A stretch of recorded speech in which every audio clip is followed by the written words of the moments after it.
Hello दोस्तों हम लोग आज का जीएस का अपना लेक्चर इन्वायरमेंट से शुरू करते हैं।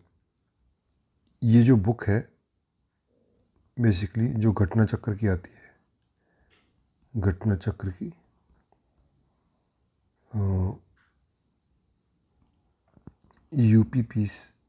यूपीपीसीएस की जो प्रीवियस ईयर क्वेश्चन है वो है ये।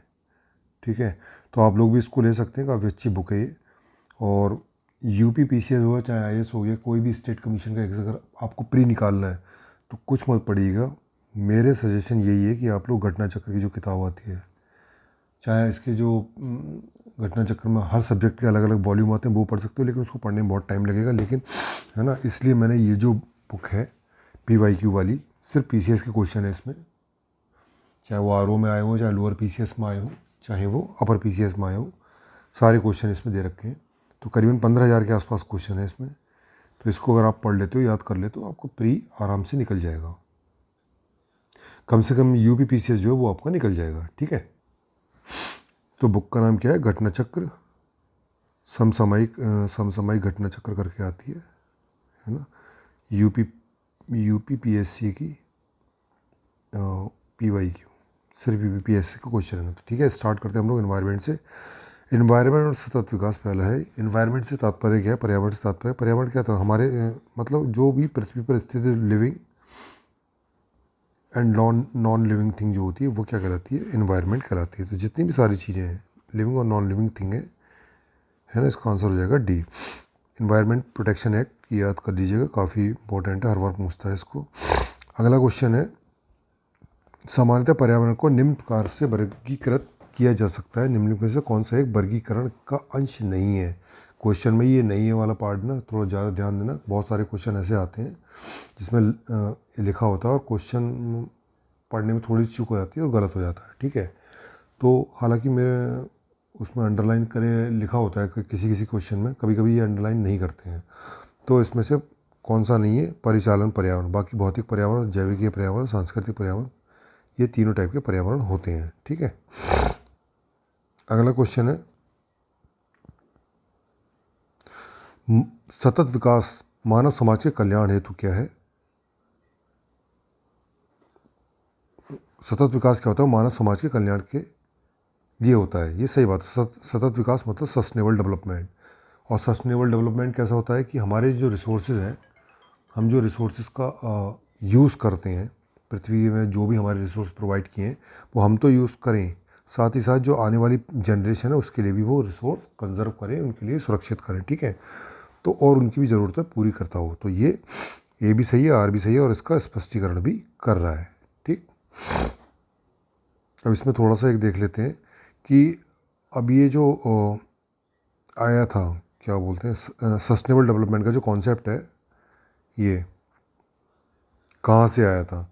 तो 87 में एक मीटिंग हुई थी, world commission on the environment and the development. 1987 में एक रिपोर्ट रिलीज़ हुई थी, इसका नाम था आवर कॉमन फ्यूचर, जिसे बर्टलैंड रिपोर्ट भी कहते हैं। इसी में सस्टेनेबल डेवलपमेंट में पहली बार डिफाइन किया गया कि आखिर सस्टेनेबल डेवलपमेंट होता क्या है।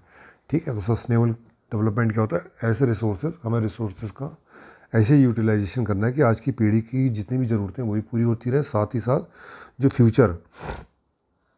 फ्यूचर की जो पीढ़ी है उसकी भी ज़रूरतें पूरी होती रहें। ठीक है, तो ये हो गया सस्टेनेबल डेवलपमेंट। रिपोर्ट का नाम क्या? Our common future. किसने बनाई थी? यूनाइटेड नेशन की ये रिपोर्ट है। नेक्स्ट क्वेश्चन है, सतत विकास पर्यावरण को नुकसान पहुंचाए बिना होना चाहिए, वर्तमान के विकास को भविष्य की पीढ़ियों की ज़रूरतों के साथ समझौता नहीं करना चाहिए। ठीक है, ये सस्टेनेबल डेवलपमेंट की डेफिनेशन है ना। इसका रीज़न क्या है? एजेंडा 21 पर विश्व नेताओं द्वारा 1995 में हस्ताक्षर की गई, जो कि गलत है। एजेंडा, तो इसका आंसर क्या हो जाएगा? ए सही है, आर सही है। अब गलत ये क्यों है? जो एजेंडा 21 है, एजेंडा 21 ये अर्थ समिट हुआ था 1992 में। पहला अर्थ समिट था, कहाँ हुआ था? रियो डियो जेनेरो, जो कहाँ से? जापान, ब्राज़ील में। किसने आयोजित कराया था? United nation environment and development, इन्होंने यूएनडीपी ने सम्मेलन करवाया था। फर्स्ट अर्थ समिट बोलते हैं इसको, और ये हुआ था 1992 में। और इसी टाइम इस पर इसका जो ग्लोबल लीडर आए थे, इसमें जो एजेंडा आया था उस पर सभी विश्व के नेताओं ने हस्ताक्षर किया था। तो ये 1992 हो गया, ठीक। तो ये गलत हो गया इसमें। नेक्स्ट है हमको इसमें सीरियल से लगाना है ना, कि सबसे पहले कौन सी रिपोर्ट आई, सबसे उसके बाद में कौन सी रिपोर्ट आई, ठीक है। तो the limit to the growth ये सबसे पहले आई थी, शायद 1972 में आई थी ये रिपोर्ट, ठीक। The limit to the growth, इसमें बताया गया था कि हमारी जो लिमिट जो हमारा जो ग्रोथ हो रहा है, जो डेवलपमेंट हो रहा है, उसकी क्या लिमिट्स हैं, क्या वो इन्वायरमेंट उसको, हमारी प्रकृति उसको लिमिटेड कर रही है, ठीक। फिर इसके बाद आई थी वर्टलैंड रिपोर्ट 1987 में आई थी, ठीक है। फिर मॉन्ट्रियल प्रोटोकॉल आया था 1989, ये किससे आया था, जो मॉन्ट्रियल प्रोटोकॉल है, ये बेसिकली जो प्रोटोकॉल आया था 1987 में आया था, लेकिन इसको जो लागू किया गया 1989 में लागू किया गया, ठीक है। किससे रिलेटेड था, जो पृथ्वी पर ओजोन लेयर है ना, ओजोन लेयर के प्रोटेक्शन से रिलेटेड ये एक प्रोटोकॉल आया था, ये कि उसको ओजोन लेयर को, जो हमारी जो पृथ्वी की जो एटमॉस्फेयर है उसमें एक लेयर है ओजोन लेयर, उसको कैसे CFC गैसेस है वो है, CFC है ना, जो हाइड्रोफ्लोरोकार्बन है, ये गैसें जो हैं किस तरह से उसको डैमेज कर रही हैं। तो उस डैमेज को कंट्रोल करने के लिए एक प्रोटोकॉल लाया गया था, 1987 में लाया गया था, लेकिन इसको लागू किया गया 1989 में, ठीक है। फिर इसके बाद रियो समिट आया था 1991 में, 92 में। तो ये जो रिपोर्ट आ गई ये 1972 हो गया, और मॉन्ट्रियल प्रोटोकॉल हो गया 1987 और 1989 में इम्प्लीमेंट आया। वर्टलैंड रिपोर्ट इससे पहले आ गई थी 1987, ठीक। रियो समिट जो हुआ था ये 1992 इस टाइम, ठीक। तो सबसे पहले ये, फिर वर्टलैंड रिपोर्ट, मॉन्ट्रियल प्रोटोकॉल और फिर रियो समिट, इस क्रम में आएगा आंसर ये, ठीक है। नेक्स्ट क्वेश्चन है द पॉपुलेशन बॉम्ब किसने बुक लिखी थी, तो इसका आंसर है पॉल और एहलिर्च, इन्होंने ये बुक, पॉल और एहलिर्च ने ये बुक लिखी थी, ठीक। नेक्स्ट क्वेश्चन है धारणीय विकास यानी सस्टेनेबल डेवलपमेंट किसके उपयोग के संदर्भ में अंतर पीढ़ीगत संवेदनशीलता की विषय करता है। तो जाहिर सी बात है ये हमारे जो भौतिक प्राकृतिक संसाधन है ना, प्राकृतिक संसाधन के विषय में ये बात करता है, जो नेचुरल रिसोर्सेज है।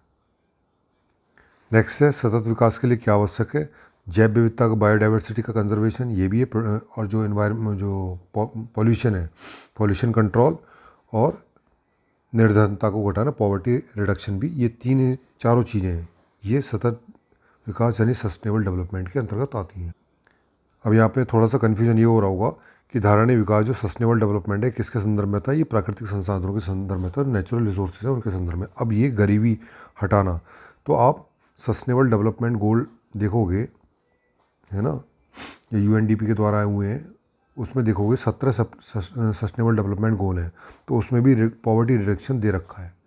तो सस्टेनेबल डेवलपमेंट में पॉवर्टी रिडक्शन भी शामिल है ना। नेक्स्ट क्वेश्चन है पर्यावरण की बहन क्षमता यानी एनवायरनमेंट की जो कैरिंग कैपेसिटी है, कैरिंग कैपेसिटी इसके ऊपर है।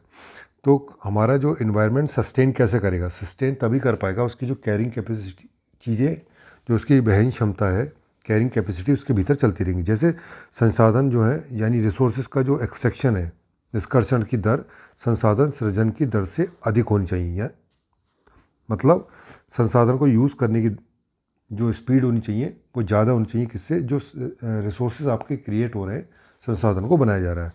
तो इसमें क्या ये सही है, ये गलत है।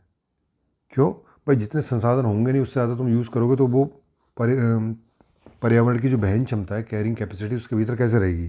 दूसरा, अपशिष्ट का उत्पादन पर्यावरण की अवशोषण क्षमता के भीतर होना चाहिए, ये सही है। जो वेस्ट प्रोड्यूस होता है वो हमारा जो इन्वायरमेंट उसको एब्जॉर्ब करता है, उसको रिसाइकिल करता है, जो भी करता है, उसकी जो कैपेसिटी उसके अगर भीतर है तो ठीक है। तो दूसरा आर्टिकल इसमें जो ये कथन है, स्टेटमेंट है, वो सही है, पहला गलत है। तो इसका आंसर हो जाएगा ए। अगला क्वेश्चन है, पर्यावरण अपकर्ष से तात्पर्य क्या है? यानी जो इन्वायरमेंट डिग्रेडेशन होता है, इन्वायरमेंट का निम्नीकरण होता है, वो कैसे होता है?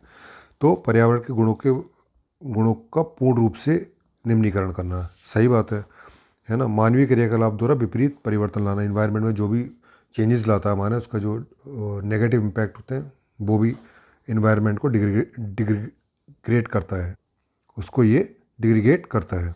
पारिस्थितिक भिन्नताओं के परिणाम स्वरूप पारिस्थितिकी असंतुलन, ये भी सही है। यानी चारों ऑप्शन इसमें सही हैं।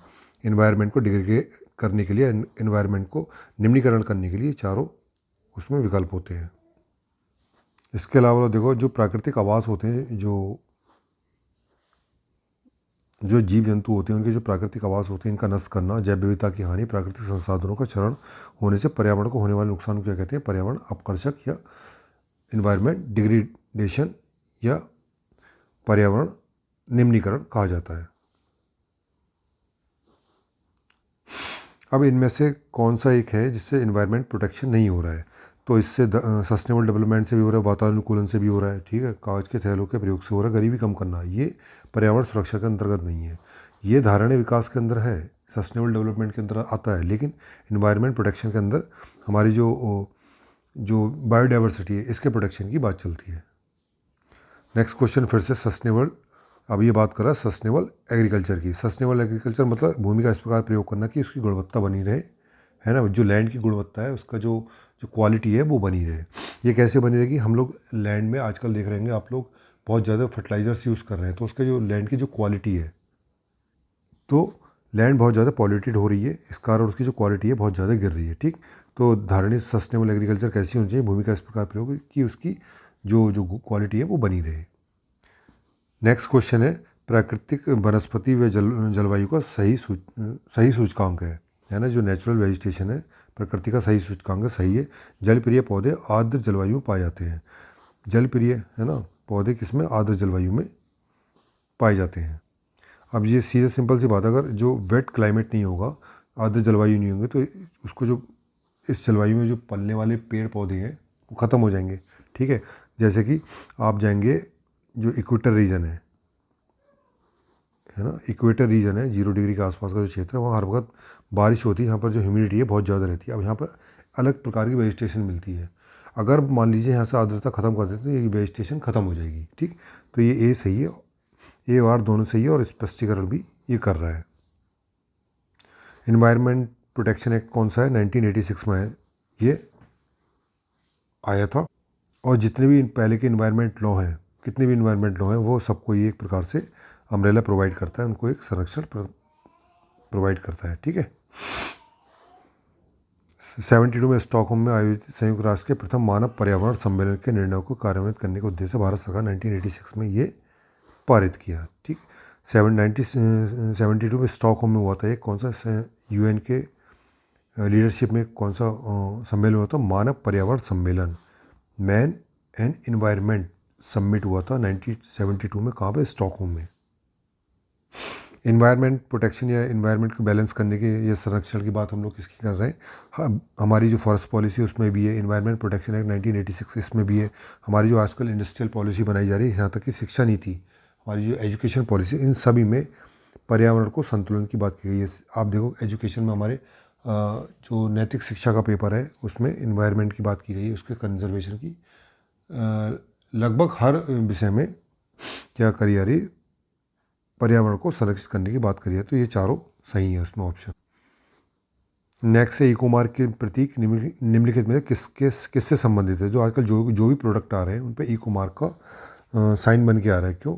वो प्रोडक्ट ऐसे बनाया गया कि इको फ्रेंडली वो प्रोडक्ट है, ठीक है। तो पर्यावरण के लिए सुरक्षित सामग्री से इसका अर्थ है।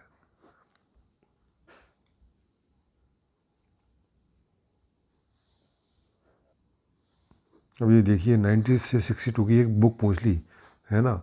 अब ये भले से इन्वायरमेंट के उसमें पेपर में आई है, लेकिन ये करंट अफेयर्स में काउंट किया जाएगा। कितना पुराना इन्होंने पूछ लिया। साइलेंट स्प्रिंग, जिससे विश्व के पर्यावरणीय आंदोलन को गति मिली, के लेखक कौन है? रेचल कार्सन, इन्होंने लिखी थी 1972 में, वो 1962 में इन्होंने ये बुक लिखी थी, ठीक है। कहाँ के थे ये?